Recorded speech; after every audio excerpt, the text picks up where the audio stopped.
It's time to shop local. This is Shop Small with Sam on radio. Sam chats with local small business owners, shares product and service highlights, and keeps you up to date on what's happening around the community. Shop Small with Sam starts now on radio. Click, listen, smile.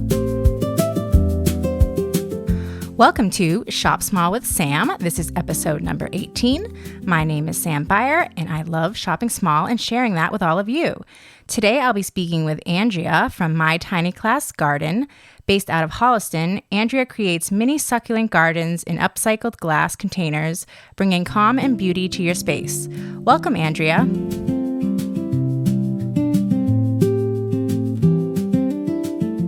Hi, Andrea. Thank you so much for joining us today. Hi, Sam. Thanks for having me. Can you tell us about your small business and how you got started? Sure. It's called My Tiny Glass Garden. I create succulent gardens in upcycled glass containers, so I'm constantly thrifting and picking up cool glass that I see. I started, January 1st of 2025, my daughter shattered her leg. So I left my full-time job and stayed home to take care of her. Incidentally, had to move some elderly parents, and lots of stuff happened. Got married. So my husband basically said, leave that job. It's not working right now for you, and do what makes you happy. So my plants make me happy. Creating makes me happy. And that was the start of it. I'm not a plant person, as you know. We've talked, and I'm not a plant person. But my mom and brother love plants and things. So, and a lot of people, I feel like, it's very popular. I feel like it's becoming a more popular hobby, I feel like, plants. I think during COVID, people went to plants. They went to bird watching. They went to their gardens. And that's basically when I started with house plants, and actually might have been before that.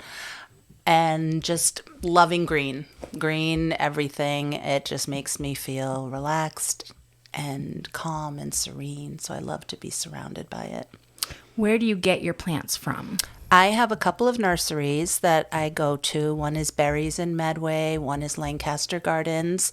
Lancaster is more focused on succulents, and Berries is more of the little rosettes and flowers, and both have beautiful things, and I'm trying to propagate. It's that's a full-time job. I'm getting there. I found a little rogue succulent out in my front yard the other day, so it must have been from when I was planting, and I was so excited to just see it pop up.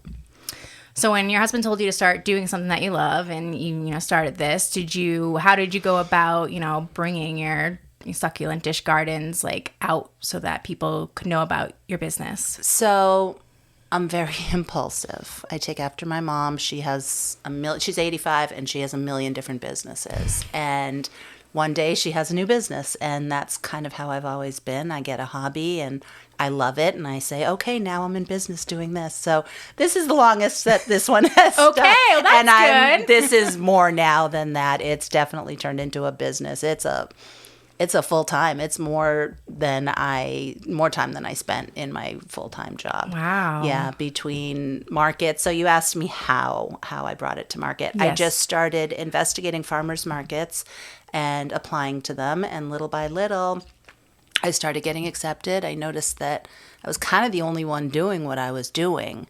And now that I'm in my second season, I was prepared to see some more of that out there, which I'm not, so I'm grateful for that. Yeah, I know. I've been trying to think, of the farmers markets I've been to, I don't see a lot of, succulent and plants out there, and you think there would be. I see a lot of, the baked goods and, the sourdough breads and soaps and things, but you're right. I haven't seen many, plant options or succulent gardens. I think with the baked goods and the food, it's a one day you buy it and it's gone. With the plants, you have to take care of your inventory. So between markets, I have to make sure everything is alive and in the right conditions, and it's a lot of schlepping of stuff. So yeah, because they're heavy. They're in the glass containers and things. They are, but yeah, I think that's probably one part of it is keeping everything alive and healthy and looking good throughout all your markets if you carry over inventory.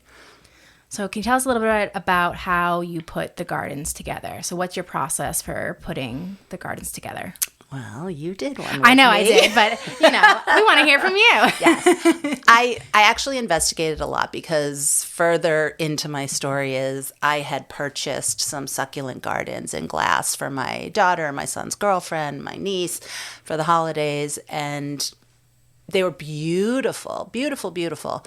And during taking care of my daughter, I didn't take care of it for her, and it basically died. And I took it apart and I looked at it, and I got online, I investigated how to do something in a non-draining container because drainage is so important. So my major thing, I line my containers with sand, succulent sand, and then we put in some Leica, which are little clay balls that absorb any extra moisture. Then is the fun part. It's the layering of all the pretty colored sands. And in my workshops, I bring out all the colors. I typically stay very neutral with mine, with beiges and whites and tans and greens. I love green. And after all that, the succulent soil goes in. I plant my little succulents and cactus in there. And we decorate with some rocks, and sometimes during my workshops, people use little critters and mushrooms. Stones, yeah. And stones, and it just comes together, and they're sweet. I love them. How many succulents? I know for the class we put 3 in, but how many can you actually, like when you're doing ones for markets and things, can you put, like, how many can you fit in a glass garden? It depends. I did a lot of thrifting today for some glass. My car's full and rattling. I tend to do, people love the little vintage, like, clear teacups and the creamers and the sugars. So depending on the size, those are always just one small one. You don't want to jam everything in there. You want it to live. So depending on the container size. Yesterday I did a wine and design at Vandervalk Winery, and we had small, medium, and large. My husband was there helping me, and small got 1 plant, medium got 2, large got 3. So it depends. I've done some really big ones. I've done some in containers that are other than glass, other thrifted cool pieces that I find, and sometimes you can fit up to 10 depending on the size of your container. And what's the maintenance for the gardens? When people buy a garden, like, what do they need to do to take care of it so that it continues to stay green and not die? I say, everyone comes up to me and they say, I kill plants. I said, That's me. I'm going to help you. I'm going to help you succeed. I want you to succeed. So I give everybody a little care sheet and a little syringe. Syringe, yeah. And no needle. And every 3 to 4 weeks, depending on how many plants, 1 syringe full per plant right into the soil. I don't recommend misting the plant. I know a lot of people like to do it that way. They like to do the ice cube. When I buy them at the nursery, they're obviously being misted. But I feel like when I replant them and I put them in this container, this is what works best for me and my customers. And I get feedback, and 90% of the time people say, oh my gosh, it's still alive. I bought it a year ago. Sometimes there's casualties, and I say, bring it back and we'll plant a new one in there and make it thrive. Do you think the syringe works best because it's like getting the water to the roots, whereas like misting and stuff, it's just absorbing it, or like even the ice cube, like sometimes it'd be too cold, like a shock to the plant? I think that getting it right into the soil, right to the roots is the best way. Early on, I had a lot of casualties when I was just starting out doing them because I didn't know really what I was doing until I started really investigating. I dove in so quick, and then I stepped back and I learned how to take care of them. I was washing the plants and saturating the plant, and I realized, okay, this is killing the plants. So yeah, that's what works best for me, is going right down to the root. Great. And you offer classes, and I know this because I booked a class, but you started with the markets, and then how did you get into the class piece of it? So I would be doing my markets, and people would come up daily and say, do you do classes? And my first instinct was to panic and say, oh no, that's not in my business plan. No. And then I said, sure, I can do it. And I started booking classes, and it's so much fun. Everyone has a great time. It's relaxed, and I've become more relaxed doing them. I used to panic ahead of time, and now it's just easy, and it's a fun couple of hours, not even. and everyone goes home with a pretty creation, and everybody's is so different. They are, yeah. I mean, you did a great job, like setting up all the, like everything you got, all the different supplies. I was like, wow, they just keep coming. And then, yeah, everyone gets to like, you offer advice and help and how to do it, but everyone's was so different and creative, which was really nice. A really cool way to be like, oh, I do it this way, but here's how someone else did theirs. Yeah, I love it. And yesterday, again, I was doing the wine and design, and I had people from 5 years old making them up to grandmas with their daughters doing it, and everybody, they get so into it and they love doing it. Yeah. And I love watching them. I was going to say, it's great activity for all ages to be I'm able going to start introducing it at kids. The farmers markets too, I think. Some days I'll do my regular sales, but some days I'll do make your own. Yeah, I think it's a good plan. Yeah. What is the price range, so for your classes and then for your products when they're at the market? So my classes vary. If I'm doing it for an organization, I try to do just an instructor fee and then a supplies fee. If I'm doing a home party, it's a per person. It's typically $40 per person. And I don't put a cap on the amount. I try to get a minimum of 8 if I can. I've got one coming up that's scaring me a little bit because it's getting bigger and bigger. How many people is it up to? I think we're up to 25. I've done 25. Whoa. I did the Dover Garden Club, and I actually had my sister come with me and do it. So that's great, though. It's fun. It's fun. I mean, I have to spread myself around, and so it does. I think a lot of people, I'll definitely need helpers with me. Mm-hmm, mm-hmm. And then what about your ones that you put together yourself? What are the prices for those that you sell at the markets? Anywhere from 12 to I've sold one for 125, but that's rare. Mm-hmm. That's definitely rare. I don't like to carry that kind of inventory. But I knew it was a market that was going to be a good market and people would be willing to spend that. So the typical is 24 that people land on. Yeah. What has been one of the biggest challenges as a small business owner? Organization. I'm really good at the hands-on and the doing, and it's the behind the scenes. So my biggest fault right now is I'm not looking a week ahead. I'm dealing with the week in front of me. And all of a sudden I look a week ahead and I say, oh my goodness, I have 4 workshops. I have 2 farmers markets. I have a podcast with Sam. And I haven't planned anything.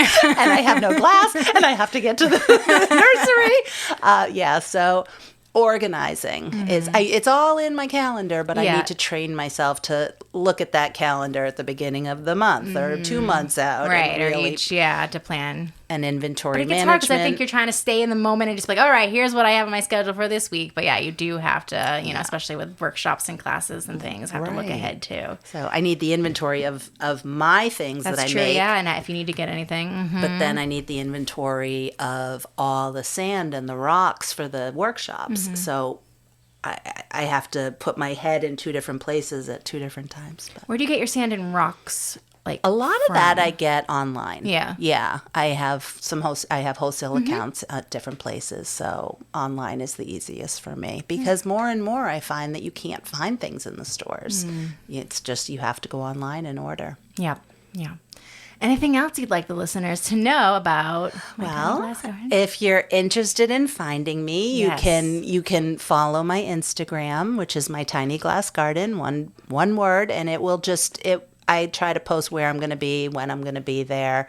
And if you're interested in doing a workshop or you want me for your organization or your company, you can reach out and DM me through my Instagram. Great. Well, thank you so much, Andrea, for coming in and talking about your small business. Thanks, Sam. I really appreciate it. We are community. Hey, it's Ray from Radio. We show up for the early mornings, the local events and happenings, the fundraisers, the grand openings, and all the small things that mean everything. Radio isn't just a station. It's neighbors supporting neighbors. It's local voices, local stories, local pride. When you advertise with radio, you're not just buying airtime. You're investing in the people who live here, shop here, and believe in supporting local. Reach out to me anytime for a no-pressure conversation. Local radio with a Y at gmail.com. Radio. We are community.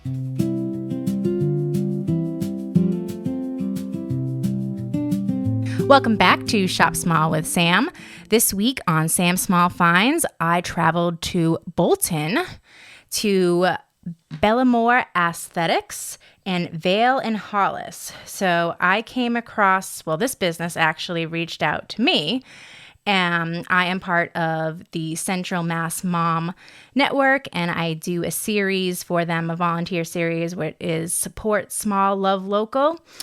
And through that series, they reached out and were interested in being guests on the show. So we are working on bringing them on. But one of the treatments that they offer or services that they offer was a bare skin treatment.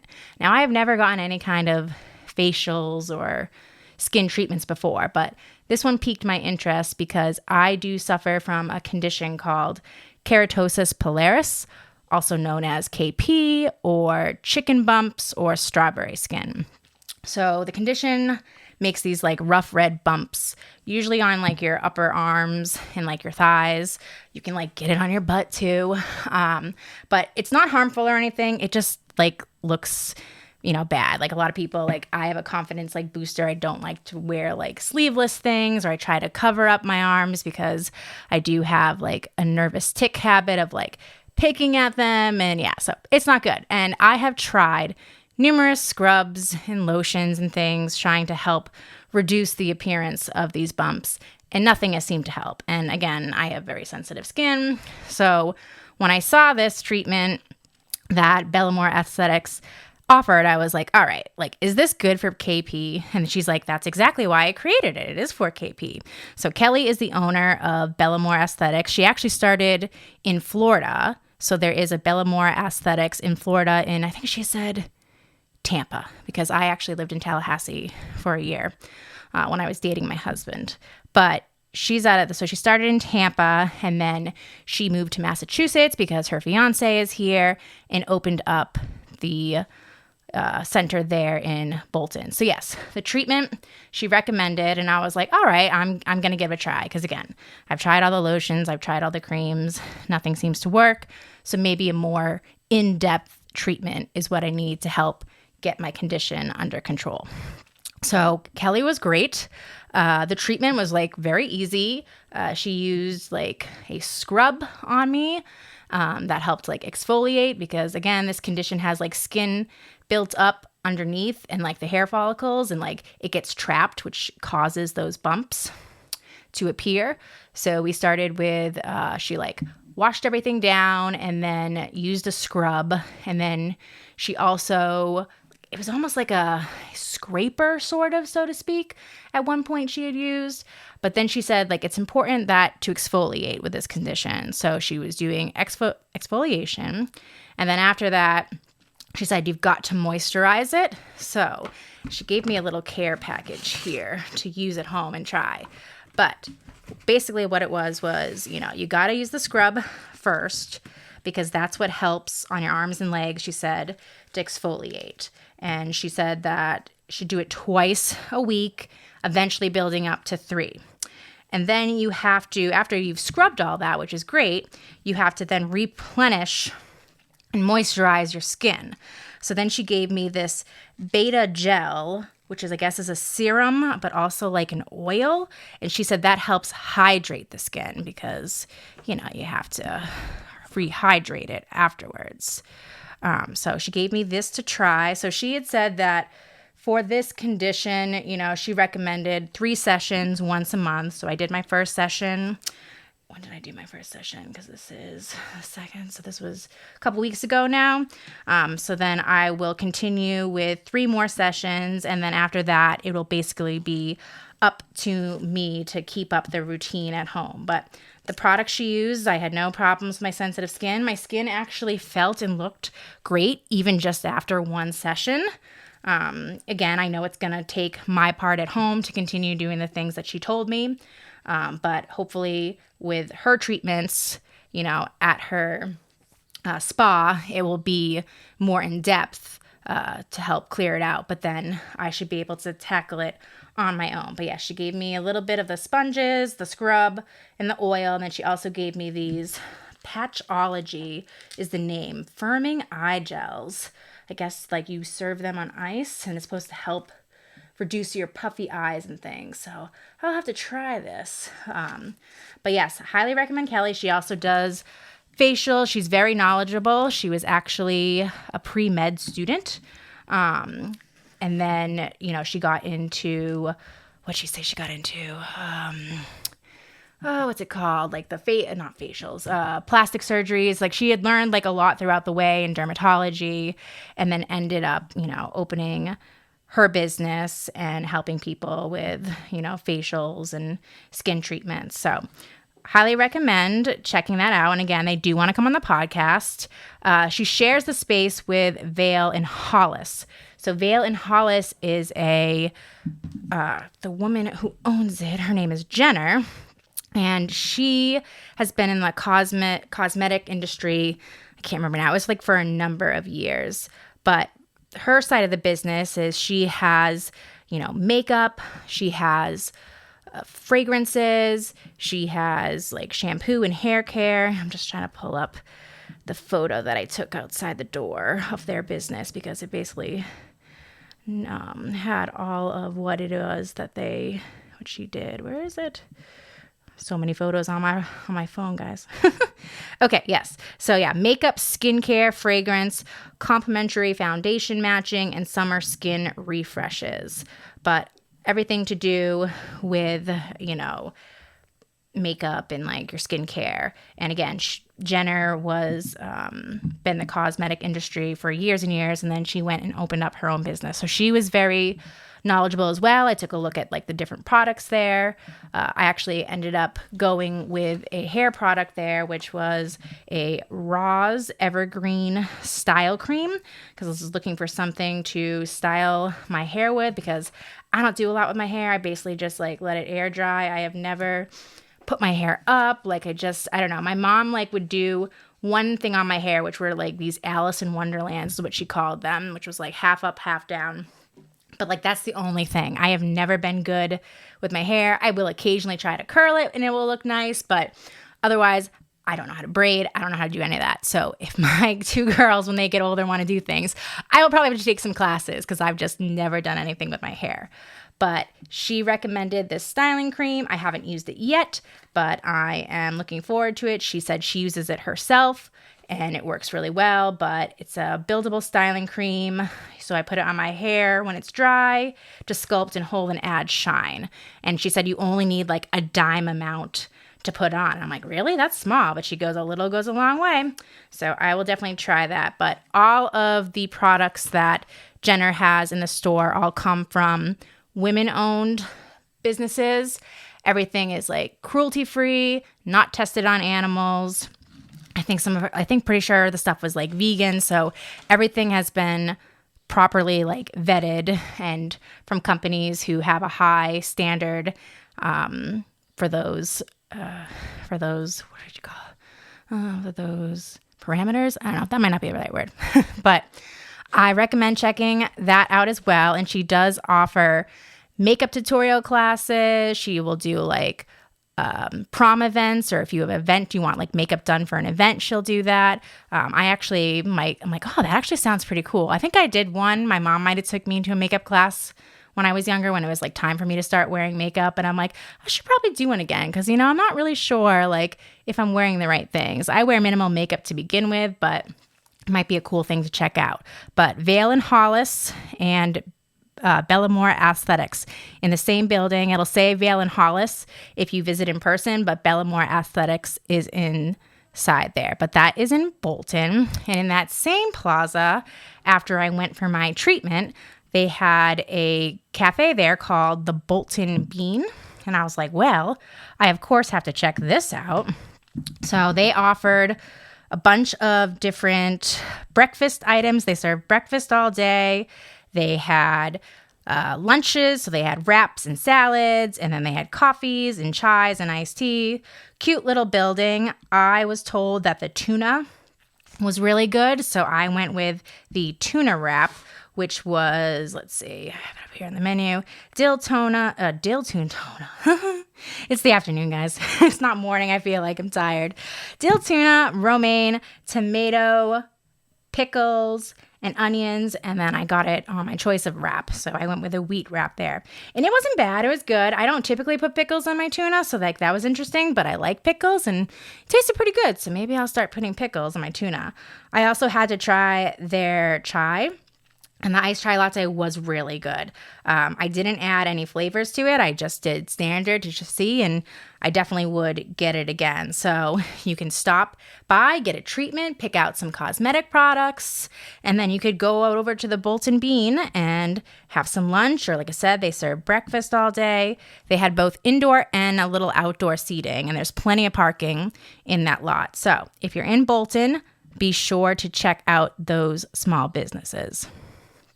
All right, moving on, Small Biz Buzz. I've got one event coming up for you this week. So this is the Frosted Blooms Workshop. This is being put on by the Aldridge Bakehouse and Jilly's Flowers. It is taking place Friday, August 7th at 5:30 p.m. at Vandervalk Farm and Winery. So this workshop, you'll be creating your own sunflower bouquet.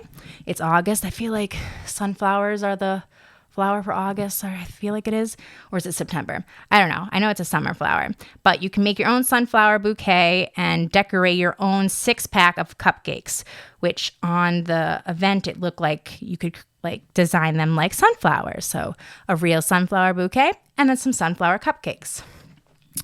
Tickets are $70 per person. You can purchase a ticket on the Aldridge Bakehouse's website. She has a section for workshops in there, and if you go there, you can purchase the ticket there. But that will be Friday, August 7th at 5:30. It'll be at the winery. They'll have food trucks, so you could grab a glass of wine, or they have beer now, or a slushie. I highly recommend them blueberry mojitos. Those are my favorite. And then you can create your own sunflower bouquet and decorate some cupcakes. All right, moving on to local love.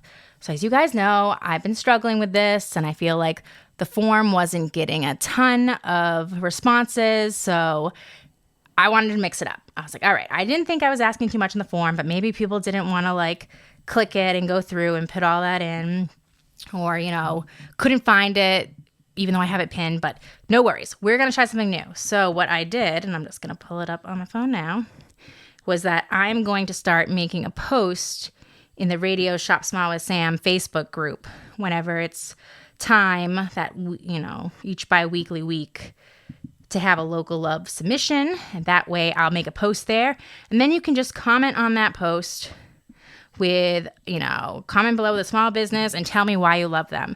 And then I will shout out some of those that I see when I record, and then I will pick a winner, you know, I'll pick a random name each month for a fabulous prize. So I have, let's see what I got. I have 3 thus far, so yay, keep it going. So we've got the Valley Cafe was nominated by the Enchanted Dragonfly.